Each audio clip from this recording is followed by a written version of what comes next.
Assalamualaikum. Waalaikumsalam, Pak. Oke, nampaknya teman-teman kamu hanya belum semua hadir ya. Kita mulai saja karena sudah jam 9:30. Pertemuan kedua, ini kita akan membahas masalah planning, perencanaan ya. Artinya kita bagaimana membuat suatu perencanaan baik jangka pendek, jangka menengah ataupun jangka panjang gitu ya. Pemrin. Ya, silakan. Maaf Pak, teman saya Zahra belum di ACC Pak. Oh gitu, sebentar. Oke. Pak. Oh iya, ya. Siap. Saya masuk biara. Oke, lanjutkan. Artinya kalau kita ingin ada arah kompas tujuan, maka kita harus punya suatu perencanaan, ya. Merencanakan apa yang akan kita kerjakan di jangka pendek, jangka menengah, dan yang panjang. Jadi kita punya kompas gitu. Contohnya jangka pendek itu Anda semester depan ini kan baru kita masuk semester genap ya. Kemarin nilainya sudah keluar belum IPK-nya? IPK kalian sudah keluar belum? Saya bisa lihat nilainya. Ya kalau nilainya alhamdulillah di atas 3 atau 3,00 minimal gitu ya, alhamdulillah ini cukup bagus gitu. Tapi ada rencana akan tingkat lagi menjadi 3,5 akan IPK-nya. Jadi teman-teman yang masih di bawah 2,00 ya harus ulang, karena minimal kita nilainya harus 2,00 untuk bisa dapatkan C, tidak mengulang, tapi di bawah itu harus mengulang gitu. Artinya harus berjuang, harus lebih banyak giat belajar ya. Nah, bikinlah rencana belajar Anda ya, rencana belajar kapan harus Anda mengulang pelajaran, kapan harus Anda latihan sehingga untuk memperbaiki nilai Anda. Itu jangka pendek misalkan ya, dalam waktu 6 bulan ke depan aku harus dapatkan IPK aku 3,00 minimal. Apa yang aku rencanakan? Ya Anda bikin jadwal kapan Anda kuliah, kapan Anda belajar, kapan Anda bermain, kapan Anda melakukan kegiatan hal lain. Itu rencanakan. Setelah Anda buat rencanakan, kemudian Anda pastikan rencana itu berjalan gitu ya. Karena orang tanpa perencanaan bagaikan air di atas daun talas. Artinya ketika ada angin tiup ke arah barat, ya airnya ke barat. Jika ada angin ke arah timur, airnya ke timur gitu. Yang ada pendirian. Jadi nggak punya arah, mau kemana sih nggak punya arah. Tergantung temannya. Kalau temannya ajak main, ikut main. Kalau temannya ajak pergi, ikut pergi. Kalau temannya ajak ke sana, ikut gitu. Ikut-ikutin aja, nggak punya arah gitu. Akhirnya nggak terasa usianya bertambah, nggak terasa hari tambah hari, bulan tambah bulan, tahun tambah tahun, akhirnya Anda tidak jadi apa-apa karena tidak ada perencanaan. Maka perlu dilakukan perencanaan dari kita. Gitu ya perusahaan harus punya rencana pendek, yang menengah, dan yang panjang. Harus ada rencana biar terarah. Ya, sudah visi misinya mereka akan jalani. Ya, oke, kita buka slide-nya perencanaan.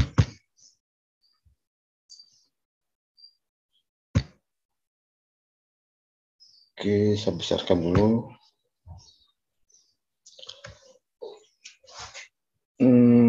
Baru datang di gabung ini.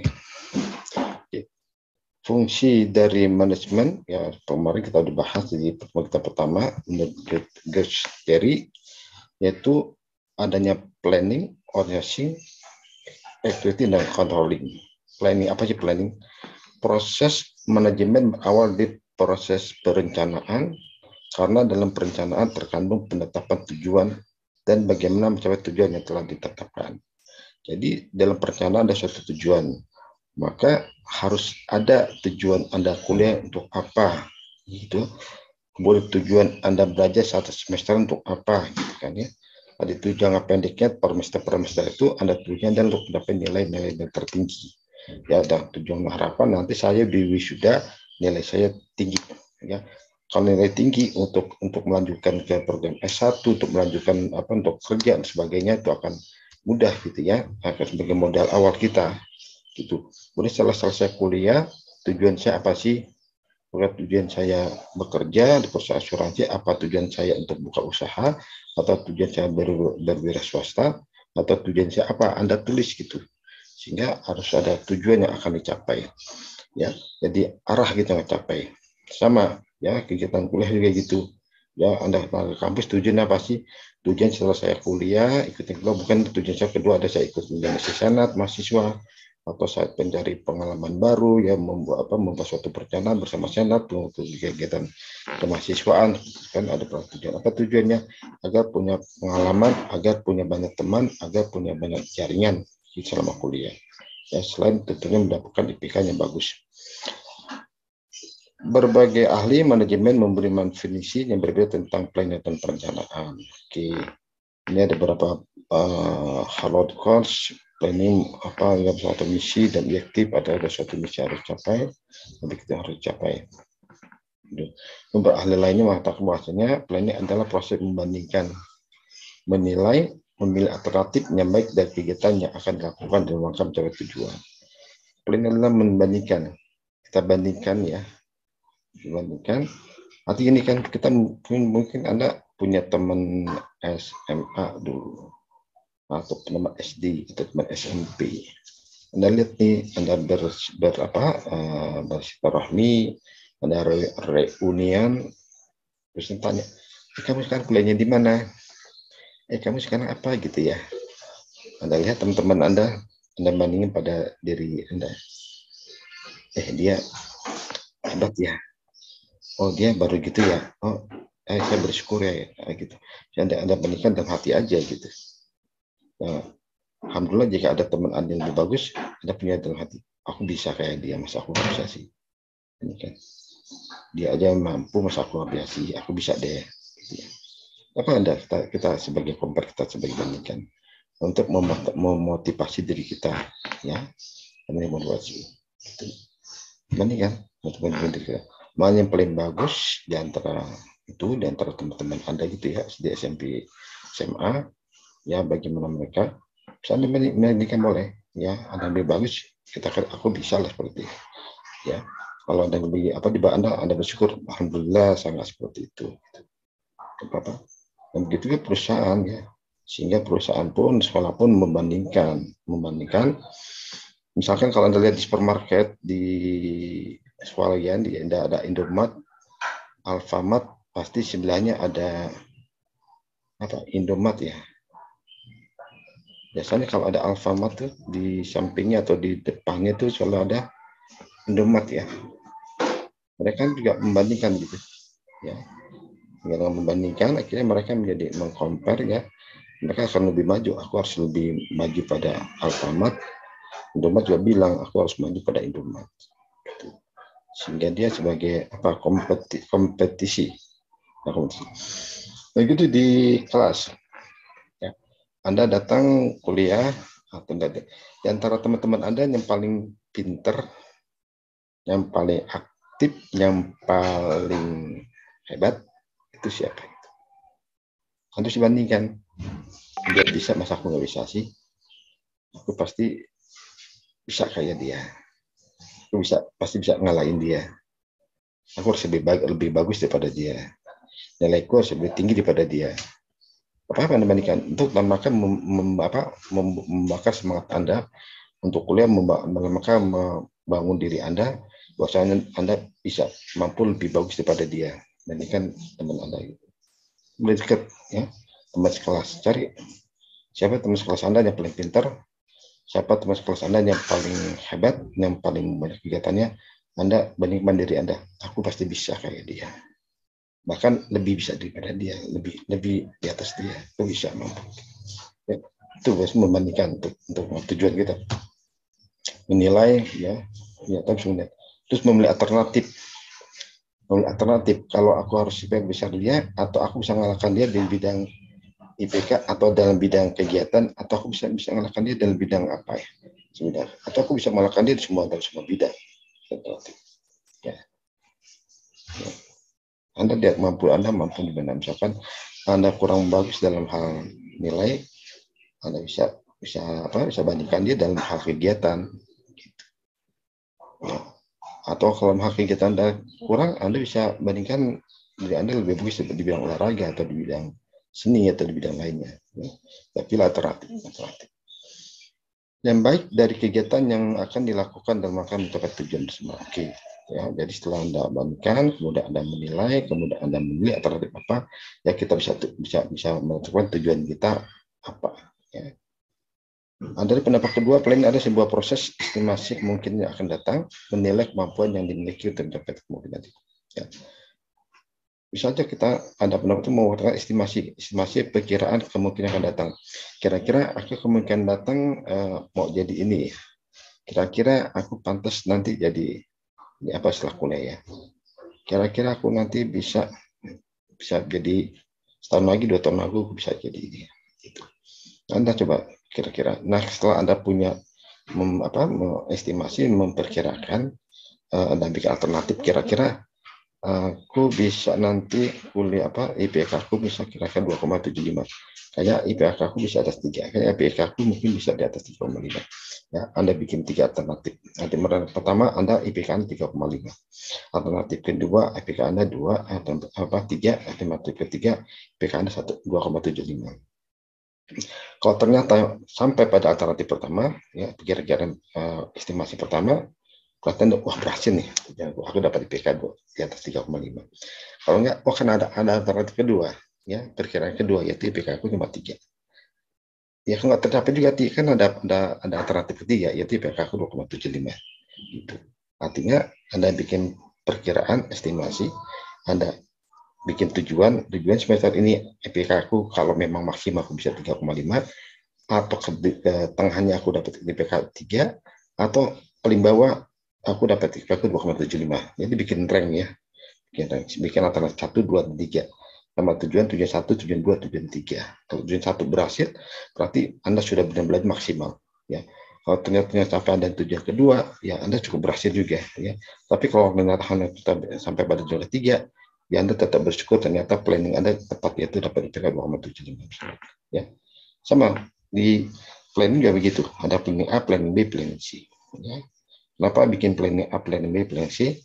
Ya agar kita tidak frustasi ketika tidak mencapai tujuan. Ya, ternyata ada tujuan yang bisa kita capai di level yang lebih rendah.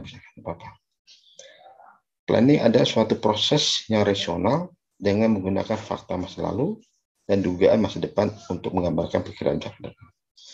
Ya, planning itu fakta yang rasional. Rasional artinya ketika Anda di SMA, ketika aku di SMA aku ikut OSIS loh.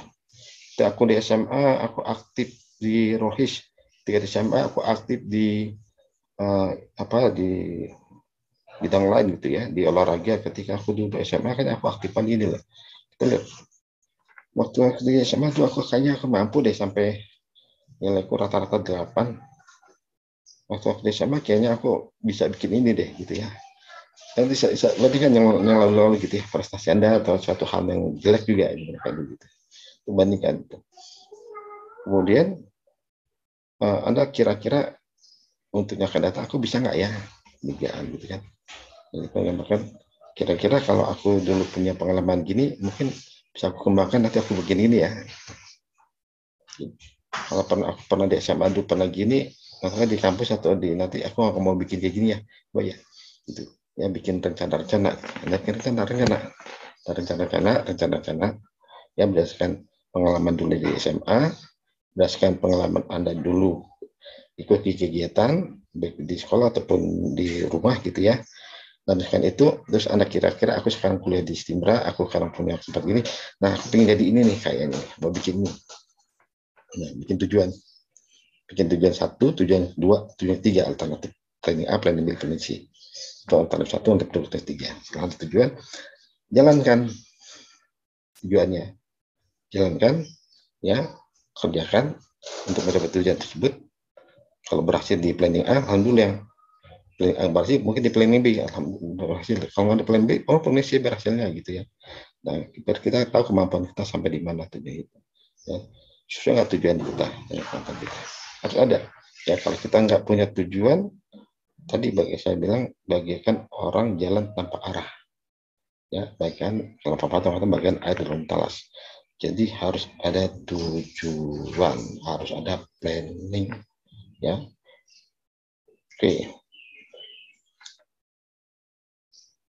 Kalau berjalan sih enggak. Kalau dalam sudut agama, sudut syariah, perjalanan sunnatullah. Allah SWT menciptakan alam semesta dan hak dan perencanaan yang matang dan disertai dengan tujuan yang jelas.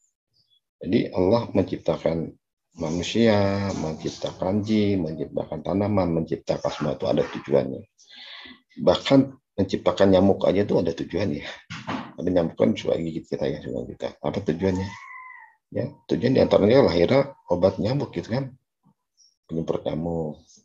Tujuannya agar ternyata dengan ada nyamuk lahirnya obat baygon, obat apa tuh, obat nyamuk, apa macam-macam tuh ya, akhirnya obat nyamuk. Kalau kita lihat kan, buat apa ciptain nyamuk sih? Ya, tujuan diantaranya tujuan itu. Ya. Nah, itu juga menciptakan alam lain gitu. Ada pasti ada tujuannya. Sebelum apa menciptakan dan dipikirkan dulu tadi sudah diestimasi ya, itu teori tadi. Dan surat ayat 27, dan kami tidak menciptakan langit dan bumi dan apa yang ada di antaranya tanpa hikmah. Ya, yang demikian itu adalah anggapan orang kafir, maka celaka orang-orang kafir itu karena mereka akan masuk neraka. Jadi kalau orang lihat ya, Allah telah menciptakan langit dan bumi, dan antara langit dan bumi ada awan, ada apa tuh, ada bumi, ada udara sebagainya. Ternyata itu ada tujuannya gitu kan. Kita kan ada tujuan masing-masing, ada hikmah ada tujuannya. Yang diciptakan awan, diciptakan atmosfer, dan ternyata supaya benda langit jadi jatuh ke bumi. Kalau jatuh ke bumi sudah hancur duluan ya atmosfer itu, karena ada atmosfer yang melindungi bumi kita gitu kan. Nah, Allah menciptakan apa lagi? Menciptakan pohon, menciptakan macam-macam lah ya. Itu pasti ada tujuannya, ada hikmahnya. Jadi tidak hanya sembarang ciptakan, yang ada manfaatnya. Bahkan tadi seekor nyamuk pun diciptakan ternyata ada manfaatnya. Ya. Apalagi hal-hal lain ya pasti ada manfaatnya. Maka kita percaya bahasanya ciptaan langit, bumi dan sisinya itu pasti ada manfaatnya, ada tujuan yang diciptakan. Oke. Kemudian planning ya, dalam definisi badan dalam kami syariat atau Islam, ada kegiatan awal dari sebuah pekerjaan dalam bentuk memikirkan hal-hal yang terkait dengan pekerjaan itu agar melakukan hasil yang optimal. Jadi planning itu kegiatan awal ya. Sebelum kita mengerjakan sesuatu, direncanakan dulu. Ya. Yang paling gampang adalah ketika Anda mau ke kampus, Anda rencanakan dulu. Anda mau pakai motor atau mau pakai kendaraan umum ya. Itu kan rencanakan. Setelah itu Anda mau lewat jalan mana ya? Rencanakan. Kan. Yang mau Anda ke kampus saja, tapi nggak tahu mau pakai kendaraan umum atau mau pakai apa. Ya. Yang paling sederhana tuh. Jadi segala sesuatu yang mau kita kerjakan harus direncanakan dulu, dipikirkan dulu. Supaya hasilnya tidak mengecewakan. Ya, ini semua kalau sudah begitu. Kalau di pelajaran umum, artinya mau mengerjakan sesuatu harus ada planning, perencanaan. Gitu. Nah, kalau dalam agama harus dipikirkan dulu. Ya, dipikirkan dulu ketika Anda mau mengerjakan segala sesuatunya. Yang dipikirkan tuh apa ya? Pikirkan cara bagaimana ya? Gitu. Kayak tadi kalau mendapat IPK 3, cara gimana ya? Oh, caranya aku harus kuliah rajin. Oh, caranya aku harus punya catatan. Oh, caranya aku harus punya bukunya ya. Oh, caranya gitu ya. Ada cara-cara. Jadi pikirkan dulu caranya, baru dikerjakan. Nah, itu dalam perencanaan Islam seperti itu. Jadi planning adalah kegiatan awal dalam sebuah pekerjaan dalam bentuk memikirkan hal-hal yang terkait dengan pekerjaan itu agar mendapatkan hasil yang optimal. Pikirkan dulu.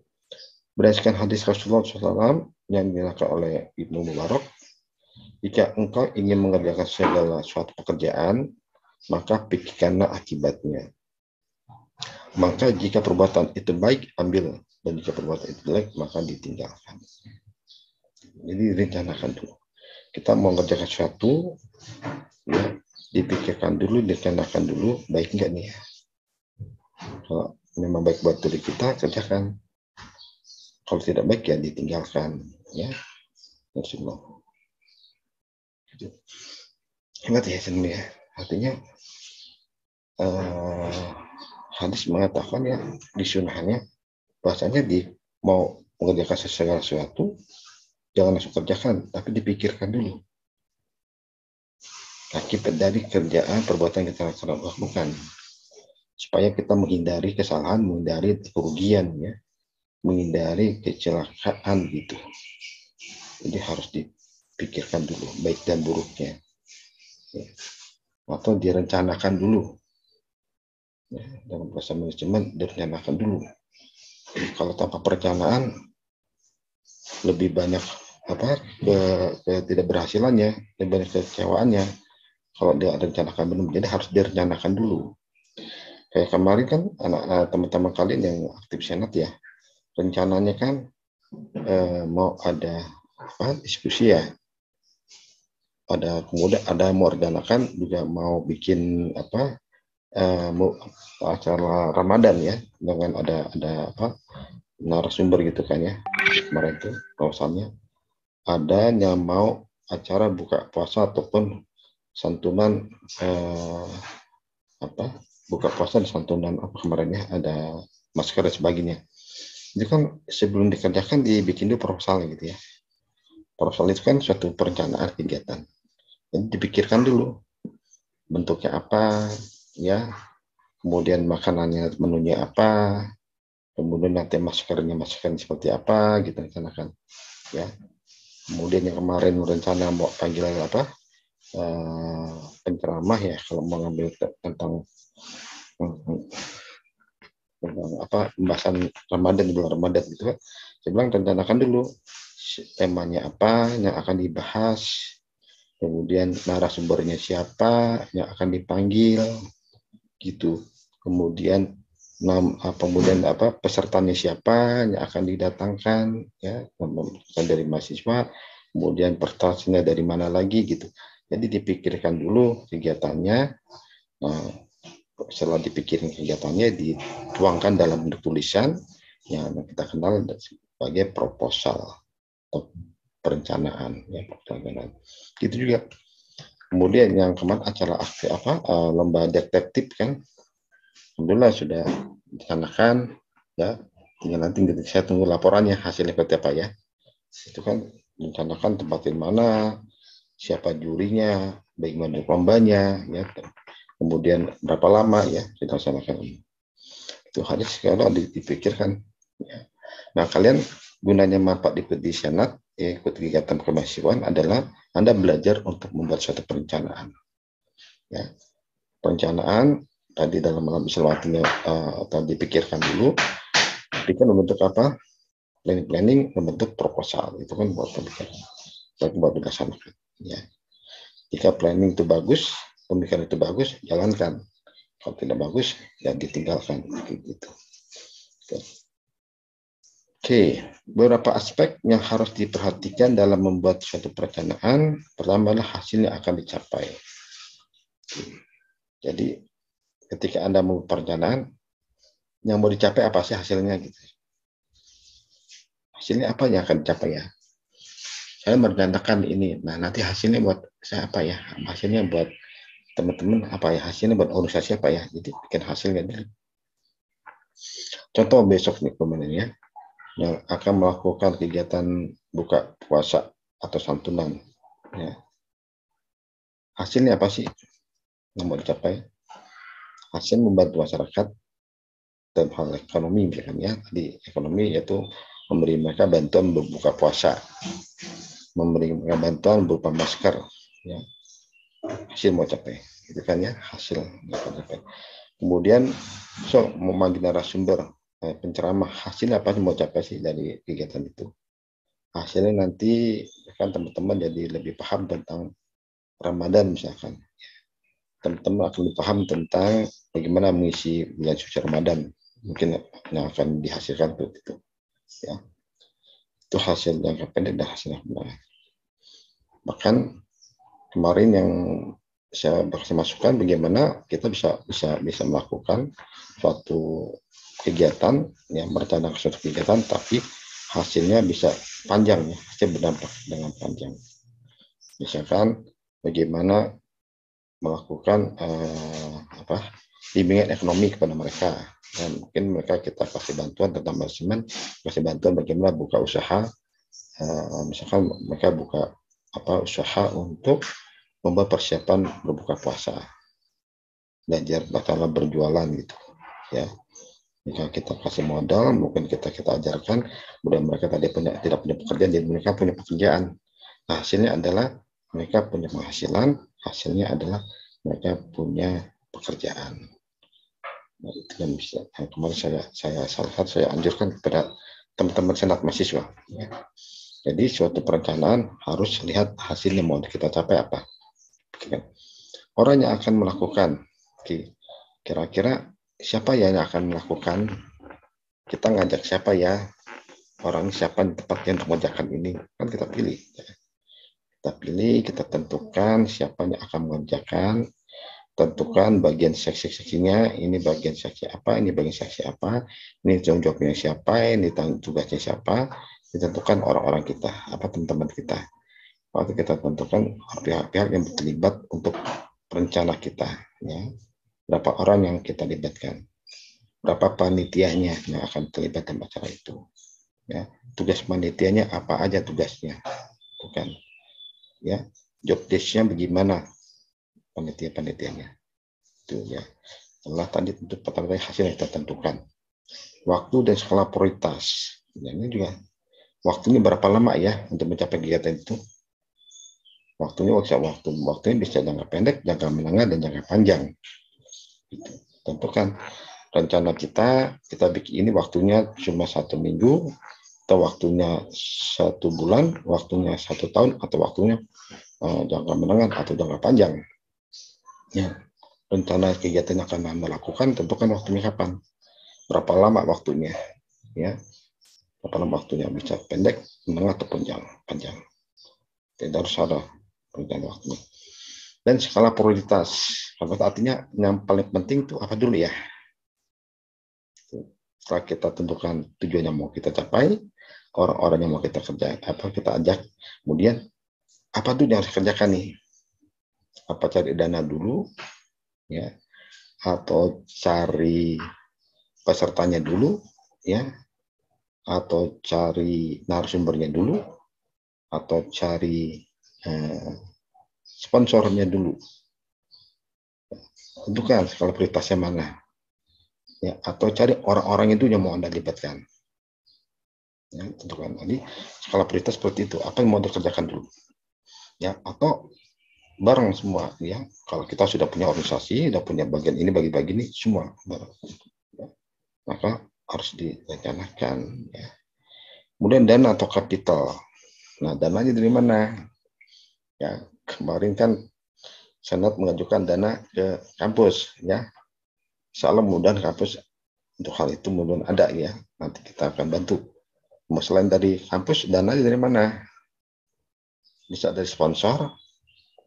Ada kemarin mau libatkan asosiasi, silakan saja dicoba ajak asosiasi, ya, dalam bentuk pemberian dana atau dalam bentuk pemberian alat, pemberian barang, atau dalam bentuk benar lain gitu, ya. Kita cari sponsor, kita cari pihak-pihak ketiga yang bisa kita ikutkan, ya.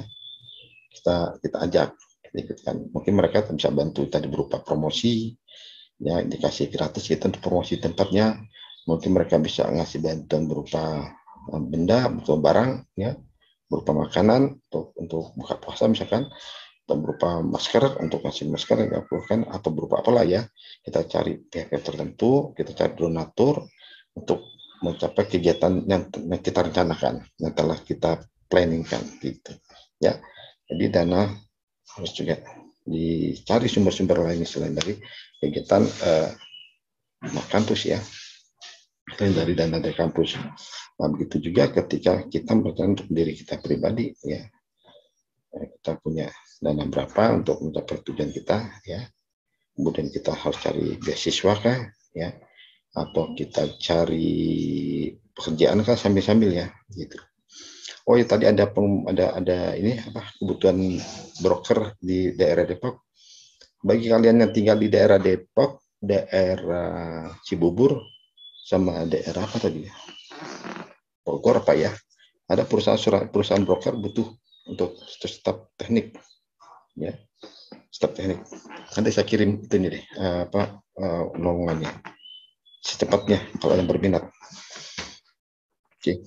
Kemudian konsep manajemen Islam menjelaskan setiap manusia bukan hanya organisasi hendaknya memperhatikan apa yang telah diperbuat pada masa lalu untuk merencanakan hal esok. Sebagaimana firman Allah dan surat Al-Hasr. Jadi kita coba memperhatikan apa yang telah kita lakukan yang lalu. Jadi ketika Anda SMA seperti apa? Ketika waktu dulu Anda pernah ikut kegiatan organisasi apa di masyarakat atau di daerah Anda? Waktu itu saya pernah apa ya? Pernah jadi apa ya? Waktu itu saya pernah juara apa ya? Waktu itu saya pernah lakukan apa ya? Waktu itu punya pengalaman apa ya gitu ya? Teruskan. Setelah memberikan masa lalu, kita rencanakan di masa depan. Ya, kira-kira karena pengalaman aku kalau begini-gini, aku bisa kayak gini. Aku akan bikin mau jadi apa, aku mau akan jadi apa, aku mau mencapai apa gitu ya. Kita rencanakan setahun nanti apa ya, 2 tahun nanti apa setelah kuliah nanti mau apa ya gitu. Ya, direncanakan. Ya itu berdasarkan pengalaman kita yang lalu. Berdasarkan kemampuan kita yang lalu, berdasarkan pelajaran kita yang lalu gitu. Ya. Ada istilah SWOT, SWOT apa? Strength. Kamu punya kemampuan, kamu punya kebisaan, kamu punya keahlian atau kamu kelebihan itu apa sih beda dari kamu? Strength. Pasti setiap orang punya kelebihan, punya kemampuan, punya kepintaran, punya kebisaan dan suatu hal. Nah, pada diri Anda juga gitu, kalian pasti punya itu. Ya coba Anda evaluasi kira-kira aku di mana ya misalnya. Strength S. Ya. Terus ada lagi weakness, kelemahan. Ya, Anda punya kelemahan pasti. Anda paling nggak suka kalau diajak kemana gitu kan. Anda paling nggak suka kalau diajak belajar apa. Atau Anda paling nggak suka kalau mata kuliah apa gitu kan. Ada weakness, kelemahan. Atau saya paling nggak bisa ngerjakan apa. Atau saya paling sebel kalau apa gitu. Itu weakness, kelemahan menurut kita. Nah, kelemahan dari kita harus kita perbaiki. Ya, weakness. Jadi Anda lihat kemampuan Anda di mana, Anda lihat kelemahan Anda di mana, weakness-nya. Kemudian Anda lihat opportunity, kesempatan. Kayaknya 2 tahun lagi, 3 tahun lagi kesempatan di bidang ini deh. Kayaknya nanti setelah aku lulus ada kesempatan untuk berkarir, berbisnis di bidang ini deh. Itu opportunity. Kayaknya ada kemungkinan aku bisa berhasil di bidang ini deh. Ya, itu artinya opportunity, kesempatan, opportunity. Ya. Kesempatannya ada nih setelah aku bilang ini nih gitu kan. Tentu setelah Anda lihat kemampuan Anda di mana, setelah Anda evaluasi kelemahan Anda di mana, terus ada peluang, ada peluang Anda, aku opportunity, ada peluang pasti aku bisa di sini. Ya, maka bisa kita lihat opportunity atau peluang yang akan kita capai itu apa masa depan, tujuannya apa. Kemudian setelah peluang juga ada threat, ancaman, ya suatu ancaman. Artinya ada pesaing, ada kompetitor. Ada yang mau juga dibilang itu. Kalau aku masuk bank ini, pesaingnya banyak banget. Kalau aku bikin ini, pesaingnya seru banget nih. Kalau aku bikin ini, banyak banget nih. Ya, yang akan ke sana juga susah nih, gitu. Ya, Anda pikirkan juga tuh. Jadi ada pesaing pasti ada dimanapun Anda hidup, dimanapun Anda berkarir, dimanapun Anda bekerja, di situ pasti ada pesaing. Ada ancaman, ya. Karena itu sunnatullah hukumnya. Artinya kalau nggak ada pesaing, maka Anda nggak akan belajar, nggak akan berusaha. Ya. Dengan ada pesaing, maka Anda akan berusaha belajar buat ngalahin dia. Buat lebih unggul daripada dia, untuk lebih bagus daripada dia. Maka Allah ciptakan namanya pesaing. Allah ciptakan namanya ancaman. Ya, supaya kita mau belajar dan bisa mengalahkan dia. Karena kalau nggak ada pesaing, nggak ada ancaman, kita merasa kita paling pintar, kita merasa kita paling hebat, akhirnya kita nggak mau belajar. tapi tiba-tiba orang lain masuk lebih hebat dari kita kaget. Maka harus ada pesaing, ada menteri supaya tetap harus belajar dan belajar. Bisa. Oke, firman Fir'aun Allah surah Asar, hai orang beriman, bertakwalah kepada Allah dan hendaklah setiap diri memperhatikan apa yang telah diperbuat. Ya. Setiap memperhatikan apa yang telah diperbuat. Yang lalu itu apa yang telah kita lakukan.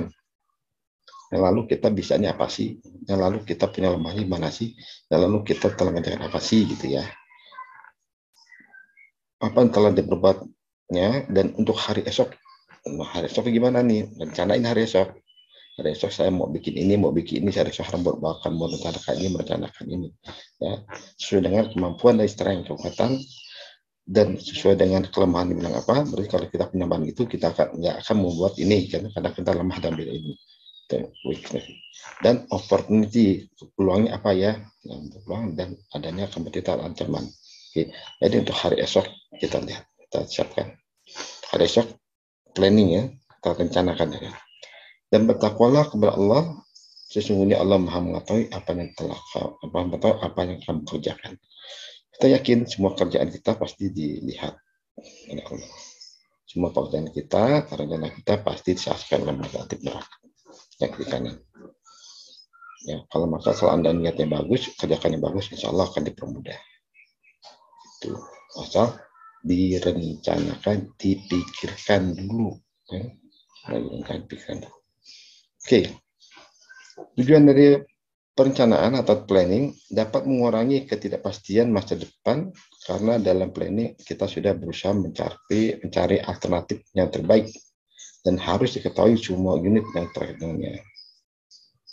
Jadi dengan kita rencanakan, dengan kita membuat planning, dengan kita pikirkan dulu, ya, maka untuk menghindari adanya suatu misalnya kerugian, ya, untuk mengurangi adanya ketidakpastian.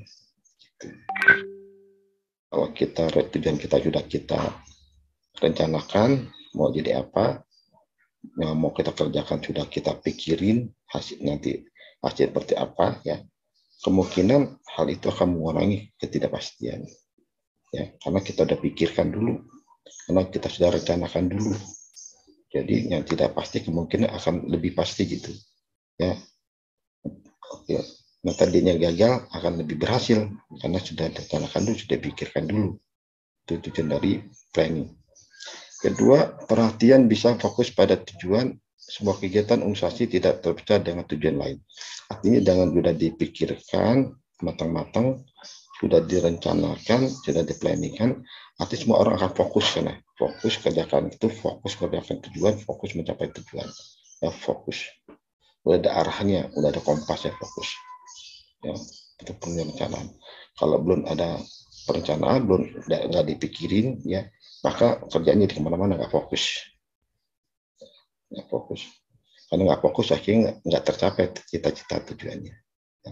Maka manfaat planning, perencanaan, dipikirkan dulu adalah ya agar kita fokus, konsentrasi, fokus untuk mencapai tujuan. Ketiga, ekonomis dan efisien karena dalam perencanaan segala kegiatan diperhatikan baik dari sisi kualitas keuangan dan tenaga kerja. Nanti dengan adanya perencanaan akan lebih ekonomis, ya, dan efisiensi karena semua dipikirkan tuh biayanya berapa, siapa yang mengerjakan, caranya bagaimana, ya, dipikirkan sehingga biayanya sudah kita persiapkan jadi lebih murah, biasanya sudah kita siapkan jadi tidak ada yang sia-sia, tidak ada yang mubazir, ya. Kita mau beli apa, kita mau nyiapin apa sudah direncanakan, jadi nggak ada sesuatu yang mubazir atau tidak sesuatunya terpakai, ya. Secara ekonomi, ya, akan lebih efisiensi, lebih tercapai, ya, harganya, biayanya karena semua sudah rencanakan, ya. Secara lebih efektif karena sudah ketentuan orangnya ngerjakan ini, kamu jaga ini, gitu kan. Yang sudah kita pikirkan orangnya siapa, sudah kita rencanakan tugasnya apa, jadi lebih efektif. Keempat, sebagai alat bantu penguasaan pengendalian. Oke, berarti kalau sudah rencanakan, ya kalau ada menyimpang, ya sudah rencana nih, ya bisa kita arahkan lagi sebagai alat bantu pengendali. Ya, kita rencanakan ini, ternyata ada mengerjakan ini salah nih, ya sebaiknya kita fokus. Nah, itu sebagai alat kendali dan pengawasan. Ya. Jadi tujuan dalam membuat perencanaan atau dalam Islam tujuan dipikirkan dulu pekerjaan sebelum dilakukan. Manfaat dari perencanaan membantu manajemen untuk menyesuaikan diri dengan perubahan lingkungan. Oke, artinya para manajemen bisa adakan perubahan diri, karena kita sudah estimasi, kita sudah duga bahwasanya tahun yang depan pasti akan terjadi ini, kayaknya akan terjadi ini, seperti akan terjadi perubahan ini. Dan kita sudah melakukan estimasi, sehingga manajemen sudah tepat bisa menyesuaikan itu. Membantu dalam kristalisasi pada masa-masa utama, artinya membantu prestasi fokus jadi masa lalu. Jadi para manajer, para staf, para pekerja, ya panitia sudah kristalis, sudah fokus, ya sudah fokus dan berjalan fokus bahwa kita harus kerjakan ini, kerjakan ini. Oke. Kemudian memungkinkan manajer memahami seluruh gambaran operasi lebih luas. Ya, dengan ada perencanaan, ya tadi kita akan tahu apa sih mau dicapai. Ya. Si manajemen ya atau ketua panitia bahkan udah tahu nih tujuan kita apa, ya udah tahu secara detail karena sudah ditulis, sudah dipikirkan dan bentuk proposal gitu ya.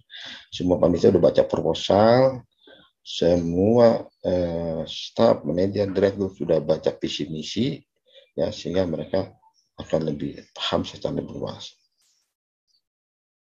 Membantu penetapan tanggung jawab yang tepat, ya. Tanggung jawab siapa tadi kita tentukan, ya siapa yang mengerjakan, job description seperti apa, tugasnya apa, tanggung jawabnya apa, kewajibannya apa, dan rencanakannya melalui perencanaan tadi. Kemudian memudahkan dalam KIS antar berbagai unit dalam organisasi, ya. Sebenarnya ada kata KIS, saya lupa nih. Membuat tujuan lebih khusus, terinci dan mudah dipahami. Dengan perencanaan, ya tujuan lebih khusus, lebih fokus tadi, ya lebih fokus, kemudian lebih terinci tadi siapa yang mengerjakan apa, siapa tanggung jawabnya apa, kemudian haknya apa, itu lebih terinci, ya karena sudah ditentukan orang-orangnya, biayanya berapa, anggarannya berapa, sudah dipikirkan anggarannya, kemudian sumber anggaran dari mana, ya sudah dipikirkan dari kita mahasiswa, dari kampus, dari donatur, dari sponsor, dari mana, saya pikirkan dan terinci dan mudah dipahami. Karena mudah pahami semua kita lakukan dalam bentuk proposal tertulis, dan makanya bisa baca. Kalau dalam perusahaan ada anggaran perusahaan, anggaran pendapatan pengeluaran perusahaan, ada apa? Kemudian mereka ada program kerja, ya program kerja setahun apa yang harus dikerjakan, ya sudah tahun apa yang harus dikerjakan, sebenarnya udah ada program kerjanya. Meminimumkan pekerjaan yang tidak pasti, ya. Ataupun investigasi bisa hilang bahkan, ya. Minimum, artinya pekerjaan yang kira-kira itu udah nggak ada lagi, ya. Sudah ada sesuatu yang tidak pasti, karena kita rencanakan jadi kemungkinan akan lebih pasti, ya masa depan yang tidak bisa kita pikirkan, tapi kalau karena kita pikirkan akibatnya kita pikirkan, ya baik dan buruknya belum kita rencanakan, maka bisa kita meminimumkan pekerjaannya tidak pasti. Gitu. Kelemahan. Iya, sebelum masuk kelemahan silakan ada yang ditanyakan. Masuk kelemahan. Kita belajar jam 9.10 tadi, kita mulai jam 9.15 ya, nanti salah 1 jam saja kita tutup jam 9.15, jam 10.15. Ada waktu masih 6 menitan. Silakan ada yang mau bertanya.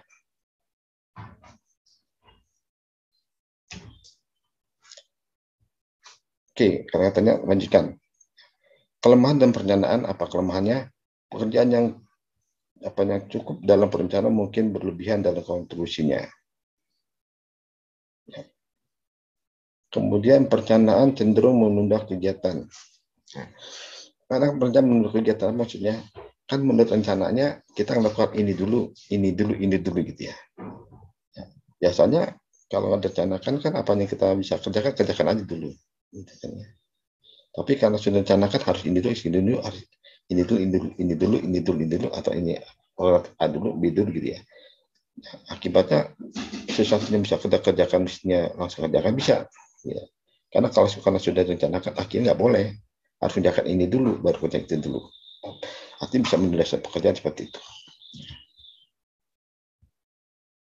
Kemudian perencanaan mungkin bisa membatasi manajemen untuk berinisiatif dan berinovasi. Ya, artinya dengan rencana bisa juga mencegah orang berinisiatif, berinovasi. Jadi kita saya mau bikin ini, saya mau bikin itu ya. Nanti kalau gini ada rencana inovasi masih pemikiran. Dan karena itu tidak masuk dalam program kerja, dalam perencanaan, akhirnya itu ya, tidak bisa diterima, tidak bisa direalisasikan. Itu bisa mencegah untuk bisa membatasi, jadi orang yang berinisiatif ada yang berinovasi jadi tidak bisa. Nah, karena belum direncanakan kerjaan itu. Misalkan nih ya, nanti di Stimbra rencananya kita pelajarannya online semua ya, walaupun sudah optimal ya, sudah normal, tidak lagi pandemi gitu ya. Nah, kemudian nanti mau ada studio misalkan ya, studio untuk dosen-dosen atau untuk kegiatan talk show. Oke. Tapi karena saya belum rencanakan ya, jadi kegiatan itu nggak bisa diwujudkan pembuatan studio karena belum direncanakan. Padahal kebutuhan itu sudah harus ada, mendesak. Akibatnya tadi suatu yang mestinya bisa dikerjakan ya, pembuatan studio tadi, tapi karena belum dianggarkan, belum direncanakan, akhirnya tertunda. Ya, itu salah satu kelemahan gitu. Jadi sesuatu yang belum kita rencanakan itu nggak akan bisa dikerjakan. Ya, harus direncanakan dulu, dibikin planning dulu di awal tahun, dibikin masukin dalam program kerja dulu ya. Kalau belum masih dalam program kerja, belum masih dalam perencanaan, kegiatan itu nggak bisa dilaksanakan ya. Artinya belum dianggarkan proyeknya ya. Kegiatannya belum ada anggarannya, karena memang pada saat membuat anggaran, saat membuat rencana, program itu tidak ada tentunya. Nah, itu maksudnya dari perencanaan mungkin bisa membatasi manajemen untuk berinisiatif dan berinovasi. Ya, karena tidak direncanakan sebelumnya. Karena keadaan ada kegiatan tidak terkonsisten. Ya. Karena ada kegiatan nggak konsisten. Ada sesuatu harus direncanakan dulu. Ya. Kalau direncanakan ya nggak akan bisa dilaksanakan. Ya. Konsisten. Maka salah satu kelemahan dari perencanaan itu ya, segala sesuatu harus direncanakan. Padahal waktu itu timbul idenya baru sekarang gitu kan. Timbul idenya baru sekarang, timbul kebutuhannya baru sekarang. Nah, karena timbulnya baru sekarang, kebutuhan baru sekarang, sebelum waktu mau tidak dicantumkan, akhirnya itu nggak bisa dilaksanakan. Tidak konsisten. Ya, itu satu kelemahan dari suatu perencanaan. Pendekatan perencanaan bisa dari top down planning, yaitu perencanaan yang dibuat oleh manajemen puncak, sedangkan manajemen level bawah hanya tinggal melaksanakan top down. Artinya segala suatu kegiatan, visi misi, suatu program kerja itu yang melakukan merencanakan itu direktur top down. Staf, manajer, staf dan para bagian hanya merencanakan. Ya. Atau dalam kampus kita yang merencanakannya cuma hanya yayasan misalnya atau ketua. Sedangkan waket, kepala bagian, kaprodi, jur itu tidak merencanakan, tapi hanya melaksanakan. Itu cara kalau dari top down, yang mikirin perencanaan hanya atasan saja. Kemudian ada bottom up sebaliknya, ya. Jadi ketua hanya menyetujui saja, memperkenalkan bawahan. Atau goal dan up dan goal dan plan dan up plan. Artinya perencanaan bisa dari atas dan bisa dari bawah. Demokrasi. Bisa merencanakan dari manajer atau dari direktur, ya, datang usulannya, atau usulannya bisa datang dari staf atau dari manajer. Itu memberikan usulan apa rencana kegiatan yang akan datang, dan bisa berasal dari atas atau berasal dari bawah. Kemudian dimasyarakat, dikerjakan. Oke, itu pendekatannya. Satu lagi, 7 tahap perencanaan. Apa langkah-langkahnya? Pertama, harus forecasting, meramalkan, di mana manajer harus mampu meramalkan masa akan datang. Ya, meramalkan atau memperkirakan. Ya, kira-kira nanti Anda lulus tahun 2000, sekarang 2022, 2023, 2024. Anda kira-kira nanti lulusnya tahun 2024 atau 2025, ya, yang di 3. Nah, S1 mungkinan 2025 atau 2026. Nah, kira-kira nanti tahun 2025 atau 2024, ya, dalam bidang asuransi itu peluangnya apa ya? Kira-kira nanti 2024 kompetisi pekerjaan itu apa ya yang dibutuhkan? Ya, itu bisa Anda pikirkan tuh, ya. Apakah nanti 2024 nanti semua perusahaan kerjanya dari rumah ya? Apakah 2024 kayaknya semua transaksi pakai online ya, penjualan? Nanti kira-kira 2024 saya lulus nanti harus bisa bahasa Inggris ya, karena kan nanti dunia tuh sudah nyatu, global. Orang asing atau negara lain bisa buka usaha di Indonesia. Contohnya Allianz, contohnya Prudential, contohnya AIA, contohnya Tokyo Marine, contohnya Zurich. Itu yang perusahaan asuransi luar negerinya ada di Indonesia. Gitu. Kayaknya mereka nanti butuhnya pasti tenaga kerja yang bisa bahasa Inggris, yang bisa komputer, yang bisa sistem, gitu ya. Nah, jadi Anda pikiran atau istilah kerennya forecasting, Anda ramalkan kira-kira ketika nanti Anda lulus seperti apa ya.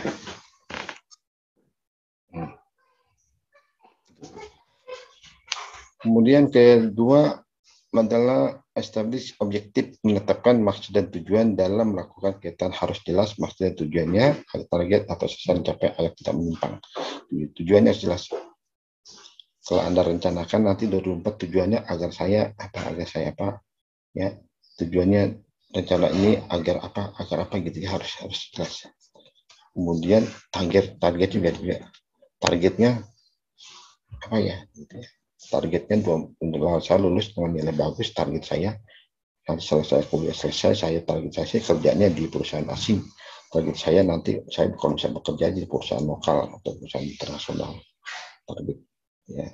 IPK saya targetnya yang besar, terus saya target jelas, tujuan jelas aja, nanti jalannya nggak nyimpang ya, saya ada fokus, ada arah. Program memprogram atau mengancarakan urutan kegiatan dengan jelas, baik dari sisi kualitas maupun sisi kuantitas. Ya. Kita program nih, kita bikin kegiatan yang jelas ya, dari segi kualitas ataupun kuantitas, dari segi mutunya atau dari segi jumlah kegiatannya. Ya, oke, kita memprogram, kita program mau apa kegiatannya, alternatif A, B, C, ya, banyak kegiatannya, tapi saya akan ngambil ini prioritas. Budgeting yang menyusun anggaran belanja tanpa ada dana tidak akan ada. Oke, budgetnya artinya dibikin anggaran, dibikin budget, dibikin rencana keuangannya, ya. Tadi senat kemarin saya tanya berapa narasumbernya, mau dibayar berapa narasumbernya. Kemudian makanannya, snacknya berapa banyak. Atau buka puasa mau dikasih apa, nasi bungkus, nasi kotak, nasi berapa duit anggarannya. Mau kasih maskernya seperti apa bentuknya, ya, mau 2 lipat atau 2 set juga, nah harganya berapa, dibikin rencananya itu anggarannya. Sama kita belum tahun 2024 bikin anggaran, kira-kira nanti biaya kuliahnya berapa ya sampai lulus, kira-kira nanti wisuda berapa duit ya bayarannya, siapkan di sekarang. Kemudian developing prosedur, itu mengembangkan prosedur yang sudah ada agar kegiatan bisa berjalan efektif dan prosedur bisa oke. Kita kembangkan Ya, kembangkan. Kita inovasi, kita bikin apa cara-cara baru untuk mencapai tujuan kita. Ya sederhana, biasa Anda belajar cuma 1 jam, sekarang Anda kembangkan dari 2 jam. Anda dulu belajarnya cuma baca buku, sekarang Anda belajar bisa pakai YouTube, bisa pakai video, bisa pakai macam-macam, bisa dikembangkan. Ya, saran Anda kembangkan, cara belajarnya dikembangkan, kemudian cara mencapainya dibikin cara-cara lain. Terakhir, ya, establishing and interpreting policy, manajer menentukan dan menafsirkan kebijakan yang akan diambil dari suatu kebijakan. Oke, akhirnya manajer mengambil kebijakan. Ya, kalau dari Anda ngambil kebijakan nih, kayaknya aku pantasnya, kayaknya aku bisanya, kayaknya cara kayak gini. Nah, Anda bisa menentukan kembali Anda sendiri. Bahkan pengalaman yang lalu dan apa yang akan dicapai ke depan. Ya, cara bagaimana tinggal kita tetapkan untuk diri kita. Di perusahaan biasanya para manajer sudah menentukan tuh, ya, bukan bagaimana menetapkan dan menafsirkan kebijakan yang ambil untuk suatu kegiatan kita akan lakukan. Gitu. Oke, Anda yang tanyakan masalah planning dan pertanyaan. Halo, halo, halo. Tidak ada, Pak. Ya, itu kalian. Jadi sebenarnya bikin satu perencanaan, ya. Kalau nggak ada perencanaan, banyakkan orang tidak ada arah mau kemana hidupnya. Dan sebelum mengerjakan sesuatu, dipikirkan dulu. Sebelum mengerjakan sesuatu, harusnya dipikirkan dulu. Ya, baru kerjakan. Artinya namanya direncanakan dulu, setelah itu baru dikerjakan. Oke. Kemudian tugas kemarin Anda yang meringkas, adanya belum ya? Kita tunggu ya. Tugas minggu kemarin kan ada tuh, saya bilang Anda ringkas, ya boleh pakai langsung diketik atau boleh tulis tangan, silakan ringkasan non kemarin materi pelajaran kita. Ya, Anda bisa lihat di YouTube tuh. Ya, YouTube tadi saya berikan ke Anda bisa setel lagi YouTube kita. Anda dengarkan apa sih kemarin yang dikasih materinya apa sih ya. Anda kerjakan yang belum sempat saya tunggu. Dan juga sekarang untuk permennya adalah Anda buatkan perencana.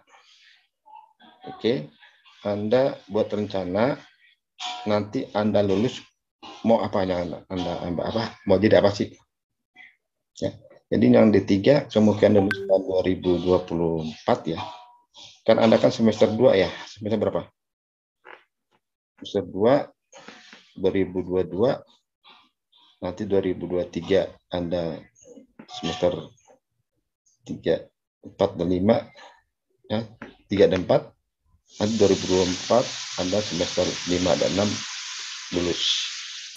Ya, D3 kalau S1 berarti 2005. Oke. Nanti mau jadi apa Anda?